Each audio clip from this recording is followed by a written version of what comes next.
Welcome to the GSBC podcast. I am your host, Pastor Jay. Please join us on every Sunday morning at 11 a.m. at Green Street Baptist Church. We are located at 179 Green Street, Melrose, Massachusetts. Advent is a unique season that is something overshadowed by the bright lights of Christmas season. The first day of Advent marks the beginning of a new liturgical or church calendar and the beginning of 4 weeks of preparation for the birth of Jesus Christ. At Christmas, the Advent season is all about contemplating how we prepare our hearts, our homes for Christ's birth in our current world. It is a time for faith communities and families to remember the true meaning of Jesus' birth through prayer, reflection, special music, and good deeds. The 4 weeks of Advent are associated with a wide range of Christian traditions. That 4-candle Advent wreath is the most essential Advent tradition. The Advent wreath was invented in the 16th century by German Lutherans. However, the most common Advent tradition involves 4 candles.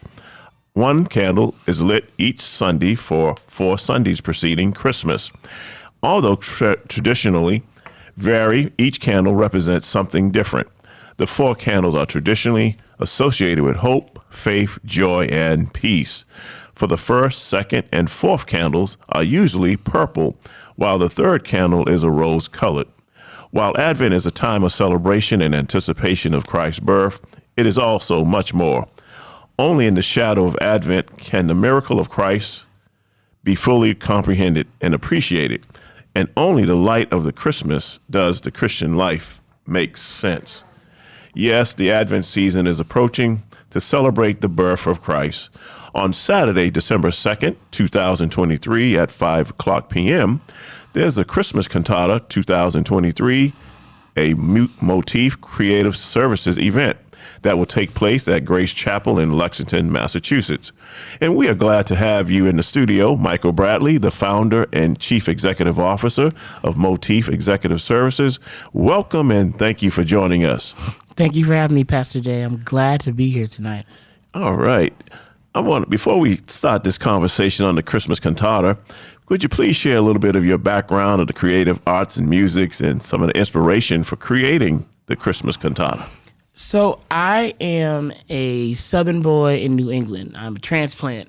I grew up in the South. I was born in Washington, D.C., and then we moved to Charleston, South Carolina when I was 6 years old. And I was immersed in the arts there from pretty much from the time we got there until the time I graduated from high school. I was in all the choirs, all the shows, musicals, show choir. I was writing and directing my school choir and, sang with the Charleston Symphony Gospel Choir for 3 seasons, just really engaged in music. And so in the South, productions and Christmas cantatas and Easter plays and productions were really big in any church that you were at. And so I've just always been a part of me. And so when I came to Berkeley, College of Music, and graduated 2012, so long ago. It's really weird to say I've graduated from college 10 years ago. I'm still getting used to that. Right? All right. And so, but when I graduated, I started serving in churches and ministries in Boston. I've been leading worship for the last 18 years. I took over my worship department at my home church in Charleston back in 2005. And I've been leading and ever since directed the gospel choir at Berkeley for 4 years and overjoyed. And so I've really engaged in music, and I've always, in music and in creative expression, it's always been a really major part of my life. I learned some things over the time of doing it. And so when I was serving at Morning Star Baptist Church as an assistant to the minister of music there was a program that they had been doing called the Cantata, and I kind of elevated it from there. Okay. And took it with me when I went to Bethel, when I was their minister of worship, and it really exploded. All right. We did it our first year. We had a nice little crowd, and then the second year, my production manager at the time, Corinne, told me, she was like, "Oh yeah, it's really packed out there." I was like, "Oh, okay, sure, whatever." Because I'm thinking this is like a little church thing that we're doing. I had never done anything of that magnitude. Okay. And it was just like our church, and it was my my third year doing it, and I wasn't expecting a lot of people to be there, right? And so when we were standing in that back hallway, I heard this buzz of sound, people talking, and the buzz was kind of loud. And I said, this seems like a lot. When we walked out there, because I hadn't been out to the audience since the doors opened. I wasn't, I was just getting ready, getting them rehearsed, all that stuff. And the next thing I know, I said, there's a lot of people in here. And it just kind of took off from there. It's just been a thing that's been expected wherever I serve, that I do this. And so, the beautiful thing about cantatas is that it's not something that anybody owns. Anybody can do a cantata. It is a collection of songs and writings and solos and ensemble pieces that is put together to celebrate a particular event. Yeah. And the beautiful thing about it, like I said, anybody can do it, but I've just coined this particular version for myself, right? Because I think it's worth having major productions like this that are centered around our faith. We have a lot of other shows, plays, and other musical experiences that happen in Boston, that happen in the greater Boston area. There are a million choirs and choruses, back bay singers, and the Boston City Singers and Boston Children's Chorus, and Handel and Hyde, and all these places. So there are all these amazing opportunities, but there aren't a lot of church-centered big productions. There's Black Nativity, and that's it. Really, and there may be a couple that I'm missing. So apologies if I'm missing anybody, but but that just shows you how much we're lacking in that type of community event where we can come together and just have a good time, and it's not a funeral, a wedding, or family reunion. It's just people coming together, and so that's what drives this for me. And so once I stepped down from my position at Morningstar back in earlier this year, I knew that I wanted to keep working and performing, and I wanted to keep ministering, and I wanted to keep showcasing opportunities because the other thing about the cantata, what I really love is that it brings so many people together. Community. Yes, and I've always tried to have the cantata where anyone can be a part of it, acting, singing, dancing, young, old. We will find a role for you, right? The beautiful thing is that at Bethel, when I would do it, there was an amazing woman, Mother Dottie, who would do dance ministry from her walker chair. Right, we would choreograph dance pieces for her, and she would be a part of the dance ministry. But because she was not able to walk and stand for a long time, we would be able to incorporate her. And shout out to my dance ministry and creative team that was there for really making sure that she felt a part of it. And it showed people that no matter your age, you can do this. We had stuff for the babies, we had stuff for the grown folks, we had stuff for our senior season saints. Everybody can be a part of it. That's what it's really about. And the other thing I love about it was that it brings not just our faith together, it brings every walk of life. You are Black, you're white, you're Latino, you are Christian, you are Muslim, you're Jewish, you're an atheist. And that was the moment I really thought, I said, this is something that we have to keep doing, because I had people that were becoming their coworkers from work who did not profess Jesus Christ as their Lord and Savior. And I said, if this is how we reach people, by doing a cantata on a Saturday night, we sing all this Christmas music, then that's what we need to do. But it's the way to elevate Christ's name out there. And it's a way that people don't feel browbeaten by it. And, because for some reason there's just divide amongst us. And I want to be a part of the solution to bring us together. Yeah. So that's what it is. And that's why I love the cantata. It's a really great. It's fun. It's stressful to plan, and I don't sleep much in the fall. But it's an amazing time. And once we get up there, there's electricity in the room getting there that day. The whole production load-in day. There's a passion that's amongst all the people that are there. I was just with the singers last night, and we are having such a great time getting ready. But that day, there's an energy. There's an electricity, there's an anointing really that's really there that I think really makes a difference for us. Which famous musicians do you admire? That's always a hard question. Okay. So I have to say It's kind of it's a lot of them. Depending on what I'm listening to. A lot of people don't know this in the church world that I am a part of, but I am a really big classical choral music nerd. Big time. Like I'd have my own personal library of probably close to 1,000 pieces of choral music in my house, much to my wife's chagrin. All right. Because that's a whole space just full of music. So I have favorite artists for gospel and choral music. I think my favorite gospel artist at the moment for writing would probably be Anthony Brown. Group Therapy, amazing writer, amazing vocal arranger, and just like, wow, that just, like when you hear them sing, it's like that was just supposed to happen, you know? My favorite singer with resilience and who can just kind of sing forever and ever, amen. I would have to say there are two. Donnie McClurkin is one. Okay. Micah Stampley is another. And that's because I sing high too. So, I glean from them on that one. And I really appreciate them. Because I'm a choral nerd, I like to, one of my favorite choir masters in the choral land, I would say, is a guy named Dr. Jason Max Ferdinand. He was in Alabama at Oakwood University for years. And now he is at the University of Maryland, has a group called the Jason Max Ferdinand Singers. Amazing. What he does with sound with them, it's mind blowing. So those are my people. Like, so to introduce Jason Max Ferdinand to the church world, go look him up. He's a Seventh-day Adventist, loves the Lord, and amazing composer. And I've seen him really do a lot of blending with faith and traditional choral music with the singers that he has, and it's really, really cool to watch. Wow. So what drives you as a musician? I think for me, what drives me is the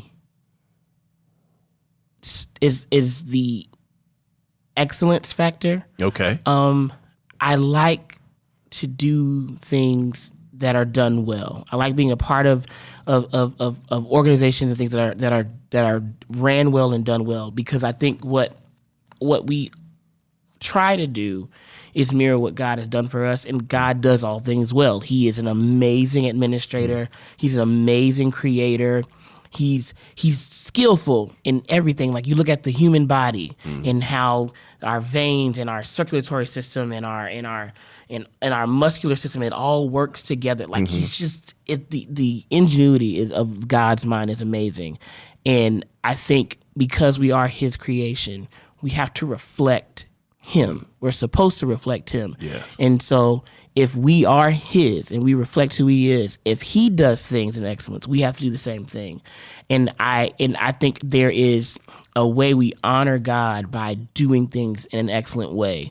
We're striving for it. We may not always hit it, but what really drives me is that excellence. And I want to make sure that whatever I produce is reflective of who God is in my life, and he is excellent in my life. Excellence in execution. Yes, sir. All right. So what is the best advice you've been given as a coming up artist and musician and vocalist? I think the best advice I will tell you, it's been a whirlwind of advice lately for me. I recently stepped down from my position, came off staff at Morning Star Baptist Church, and that was, I never thought I would do that, 18 years. And, I've been a singer for as long as I remember.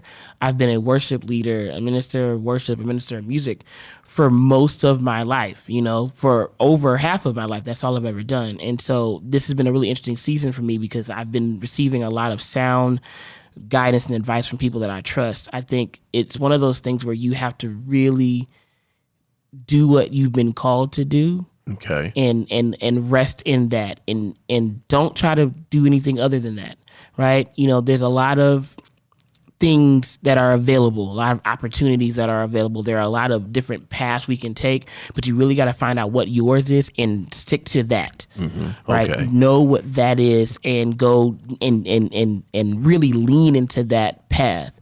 and that direction comes from God. You got to spend time with him to know what that is. So I've been really riding on that wave of like really leaning into what I've been called to do, because the reason I'm even sitting in the seat that I'm in now with the work that I'm doing with at school with my kids, Boston Arts Academy, shout out, and the work that I'm doing now with Motif and the cantata, it is a very unique path that the Lord led me down. Okay. And I did not get here on my own, but it's the path that he led me to, and I've found great success, and also I've found great peace in walking in this path. It's not been easy, but it's something that does give me peace, even when it's hard. Hard, okay. Now let's talk a little bit about the cantata. How large of a cast do you typically have for the cantatas? So in the past, it's varied by church size. The smallest I've ever been for the cantata has been about 20, 25 people. It's gone up to about 200. Wow. Depending on where I am. This year, we're looking at 15 singers, a 5-piece rhythm section band with a horn section. It's going to be between 6 and 9. Okay.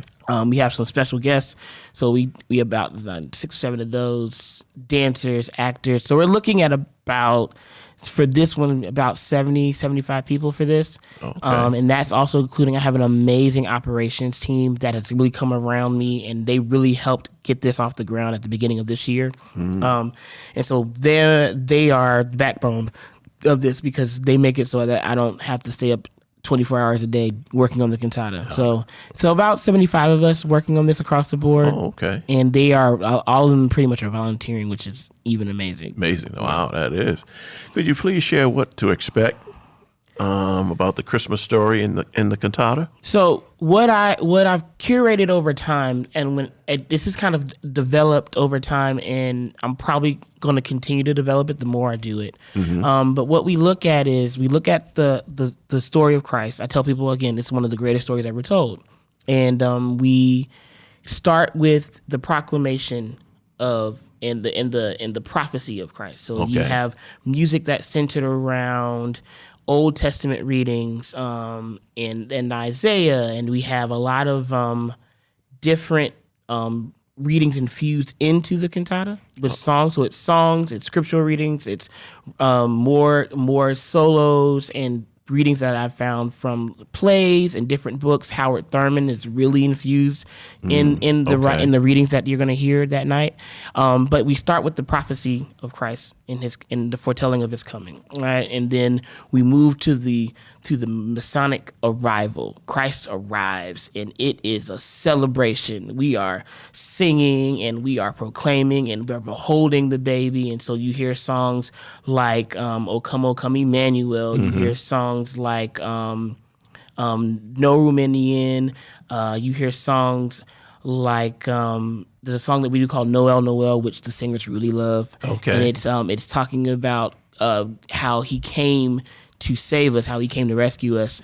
And then we move from the arrival of Christ to the celebration. This is where we talk about go tell on the mountain the shepherds, and we talk about we're singing about come let us adore him, and we're singing Hallelujah chorus, Quincy Jones, of course. We're singing songs like Who Could Imagine a King, which is going to be sung by one of my students, who's going to be debuting as their first time solo on this field. All right. We're singing Mary Did You Know? Like we're now celebrating and talking about the drummer boy. We're going to talk about the drummer boy. We're going to talk about all those different people that were there that night, and the Three Kings, which you really want to see something special. You got to come see us sing We Three Kings, because it is a sight to behold. It's one of the best gems that I happened upon when building this thing over time. But so we move from the prophecy to the arrival to the celebration, and it's a story that gets everybody involved. There's innkeepers, there's shepherds, there's angels, all there to celebrate.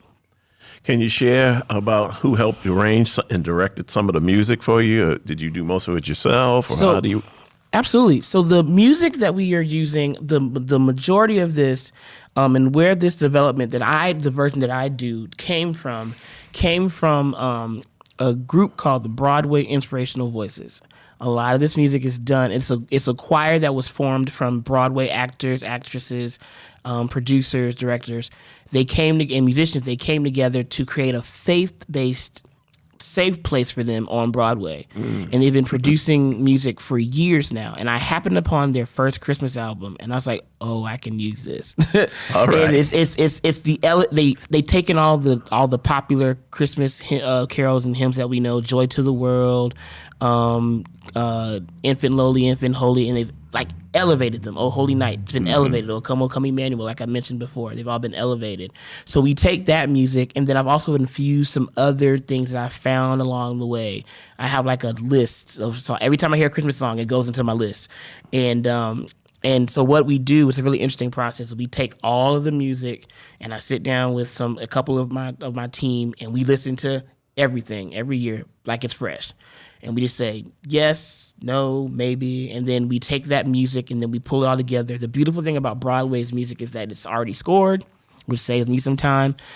There are some original things, like I do have an overture that I will float in every other year that I will use, and some other music, some Kirk Franklin Christmas albums. So any of the old gospel heads know that Kirk Franklin, I Would Now Behold the Lamb, and Silent Night, the Caribbean version of that. So we bring it all together. It's different things we pull from different spaces. You're going to hear the Nutcracker that night, Israel and New Breed. They have a version of Silent Night that we're going to do. So it's a really bringing together of different arrangements of songs, but the bulk of it really comes from the Broadway Inspirational Voices. And it's when you hear the music, it does something to you. They do a really great job. So shout out to Joseph Jobert and Michael McElroy for their work on that. All right. Oh, this is real exciting. Yeah. So what's the time commitment and expectations of the actors and the singers who participate in the cantata? So the actors and the dancers, they're rehearsing together. They meet weekly for the actors. They're going to start meeting a little later. The dancers have been starting to rehearse at least one to two times a week, depending on what their role is. Okay. The singers and I have been meeting since September. We do at least once a week, 2 hours a week. They have reference tracks that I make, and we do a lot of at-home learning. We do a lot of videos and reference tracks so people can work at home, because we want to be able, what I've found is that this really works when you are able to take some of this stuff home and internalize it. And so I sit down and record tracks for people to sing, and my creative director and our dance coordinator, George Marie and Yvonne, they both come together and create videos for the dancers. And my drama coordinator, Felicia, she's pulling together scripts, and we're taking all that information and we're putting it out for people. So it's normally between 1 or 2 rehearsals a week until we get closer. Then it's going to probably elevate. But we do a lot of things so people can take stuff with them and rehearse at home, practice in the car, when they're on their way to work, on the train, whatever they need to do. Okay. So now basically you just do it once a year. Do you do any other types of events or musicals? Well, so this is my first Motif Creative Services event that I'm hosting. The hope is that I'm able to bring back something that I did when I was serving at Bethel, which is a worship conference called Respond. I'm hoping to do that and maybe in the spring, because again, I'm trying to find ways to bring us together. What I found is that the community, the worship community in Boston, we don't come together often. Number one, we're all busy. Yeah. We got services to plan and rehearsals to be at, and some of us are working, are bivocational, so we got a job and church. But like we don't have opportunity to come together, and so I wanted to find more ways to do that. I'm hoping I can do that soon. Okay. But for right now, it's the cantata, and this is our first one, and it'll hopefully we'll be able to do this every year in December for as long as I can. Okay. All right. So how can people donate to the Motif Creative Services, become a sponsor for Motif Creative Services? So all you have to do that is real simple. Reach out to me. There's go on our website, motifcreativeservices.com/cantata. And there's a donate page there. There is a information about how to reach us for sponsorships. We are looking for people that want to be a part. There are lots of cool things that we offer for people who want to sponsor. And it's a great way to support this young black man trying to hold up some creative worship spaces for people. But it's really simple. We have, and no dollar amount is too small for this cantata. You want to I've received donations as large as, $4,000, $5,000, and as small as 25. Okay. And every dollar helps because there's something that you can, and we honor every person that gives to the cantata. There's a space in the program for them that night. We have spaces where we really we celebrate those who have attached themselves to this vision, because we know that it takes a village to do this. Yeah. And so we want to honor those people that do that. And I'm really grateful. I just want to shout out to all the people that have already sponsored part of the cantata. You be surprised. People don't have to be nice, and people don't have to be generous, and so I'm really grateful for those people for doing that. Oh, that's great. Now I know you mentioned you're doing education and music. So what are some of the tips you have for young musicians on how to break into the music industry, or develop that excellence in their execution? So what I tell my kids, so I work at Boston Arts Academy. I chair the music department there, and what I tell them is that you really have to commit to working every single day, right? We don't have time for rest. And my counterpart, who I work with there, the other vocal teacher, she talks about every day is your audition, and that's true. This is not easy stuff that we're doing, but you have to be consistent. You have to be persistent, and you have to be someone that we can count on. Right. Okay. We got to be able to know that if we call you, you show up ready to go, ready to learn, and you can back up anything that you say you can do. Right. So the biggest thing I can tell young musicians who are learning and working is that you've got to study. Right. Learn how to read music. It pays very well to be able to sit behind an instrument and look at a chart or look at a score and read. A lot of the music that we're doing for the cantata is scored, right? And it saves you time. It saves you effort, and it also gains you more money, right? But it's about being persistent. It's about being someone we can count on. Like, can we depend on you? Are you dependable? Okay. And can you back up your skill? Like, you got to be trained. Study some more. Find people to study, and don't get stuck in one lane of genre of music. The beautiful thing about gospel music is that it encompasses all of the genres. You will be surprised how many different things we go through when we're playing certain songs and playing certain artists. Like, if you play a Kurt Carr record, you're going to hit at least 10 to 12 genres by the time that record is done, right? And you got to be able to play them effectively. So you need to study, and you need to listen to people. Listen to the Yellow Jackets and Dream Theater, and listen to Charlie Parker. Listen to Sarah Vaughan, listen to Coldplay and all that stuff. I know some of this is not Christian stuff, but you gotta listen to all these things because it's going to inform your art and your practice as a musician. Mm-hmm. Oh, okay. And that's singers too. Y'all are in this number too. You gotta everybody. All right. So what is the one message you want your audience to take away from the Christmas Cantata 2023? I think I would say on the message of the cantata itself is that Christ is the reason for this season. Mm-hmm. Okay. Right? And and a lot of the readings you'll hear that night about what the coming of Christ is for the believer, what that means, what it released in the earth, what it released in our lives.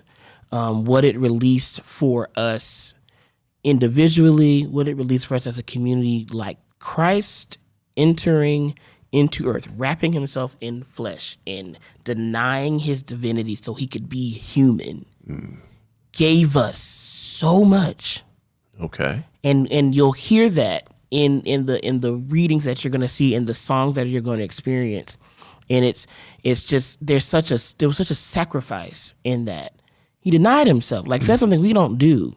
He gave up things to come down and be with us and walk with us, to understand with compassion so he could die for us. That's huge. Yes. And then on the other side of it, something a little more broader, and is that I want people to understand that it's okay to come together. I want us to be able to know that we can come together and celebrate one another and be a community and fellowship with one another. I don't think we do that enough, but for no reason, right? We need something, like I said, traumatic to happen or something like really, really great to happen. You know, weddings and funerals are great, but like, can we just come together and support one another and come to a space? I think one great example of that was the reunion tour concert that we had here in Boston. Oh, okay. That everybody was at, right? Like, why can we do more of those, and can those happen without big names being there? And I think that is possible. That's what I want people to know. It's that is possible. Oh, all right. Any final thoughts as we wrap up the podcast today? No, I want to say I really appreciate my cantata team. They are really working hard. Especially my band that's really pulling this together. Elijah Doyle's MDing that. He's been really great. And the cool thing about the band is that a lot of them are people that have been with me for years. Oh, good. And okay. Martin and David Sandoval, and even the funny part is one of my former students who just graduated is going to be playing drums for us that night. And so Kamani is going to be on drums. And again, people don't have to support you and support your vision, but they do. And to my amazing operations team, like, it's them that make this work. Carla and my wife, who's also helping out, and I want to get in calling everybody's You got to name. make sure you add your wife in there. Yes, That's right. You're right. Have some peace and serenity, right? I know that's right. But, and I just really appreciate the work that they're doing. My wife, who has to put up with me staying up to the wee hours, writing and typing and going over music, and she's been listening to Christmas music since May. so she like we played in. I remember we got in the car like around Easter, and I started playing Christmas songs. She said, "It can't be time already." I said, "Yeah, it is." So amazing shout out to my amazing wife, who has to put up with me and my craziness until this is over. So it's just the people that make this work, because I do not do this alone. They are the ones that really pull this off. So this is that's what I want people to know. Like, come and support the cantata because of them, not because of me, because I don't want their work to be in vain. All right. Well, I want to let our listening audience know that the Christmas Cantata 2023 musical will be on Saturday, December 2nd, 2023 at 5 p.m. at Grace Chapel, located at 59 Worthing Road, Lexington, Massachusetts. Again, 59 Worthing Road, Lexington, Massachusetts at Grace Chapel. The doors will open at 4 p.m. And get your tickets on motifcreativeservices.com/Cantata 2023. I want to thank Michael Bradley, the founder and chief executive officer, for being our guest today and sharing about the Christmas Cantata. We'll feature singing, dancing, and dramatic expressions. I am your host, Pastor Jay. Remember, kindness is free. Sprinkle it everywhere you go. Thank you for listening. Until next time, may God continue to richly bless you.